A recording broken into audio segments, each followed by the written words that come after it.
সূরা ইখলাস কখন পাঠ করলে সাথে সাথে ফলাফল পাবেন, ভালো করে বুঝেন। সূরা ইখলাস হচ্ছে পবিত্র কোরআনুল কারীমের ভিতরে ছোট সূরাদের ভিতরে অন্যতম একটি সূরা। তবে ফজিলতের দিক থেকে সূরা ইখলাস হচ্ছে গুরুত্বপূর্ণ ফজিলত, এবং এই সূরাটা এমন একটা সময় আল্লাহ পাক রব্বুল আলামিন নাজিল করে দিয়েছেন যখন আল্লাহ রাসূল সাল্লাল্লাহু আলাইহি ওয়াসাল্লাম দ্বীনের প্রচার করতে লাগলেন। এমন সময় আল্লাহ পাক রব্বুল আলামিন এক আল্লাহর দাওয়াত দিতে লাগলেন। তখন কাফেররা আল্লাহ রাসূল সাল্লাল্লাহু আলাইহি সাল্লামকে কোশ্চেন করলো যে মুহাম্মদ, তুমি তো এক আল্লাহর দাওয়াত দাও, আমরা তো কোটি কোটি দেবতার পূজা করি, তারা আমাদের সমস্যার সমাধান করতে পারে না। তুমি যে আল্লাহর দাওয়াত দাও সেই আল্লাহ কয়জন এবং সেই আল্লাহর সন্তান আছে কিনা?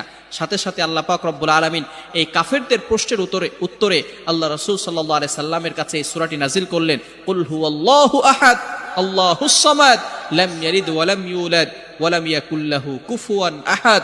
আল্লাহ পাক রব্বুল আলামিন এক, অদ্বিতীয়, এবং আল্লাহ পাক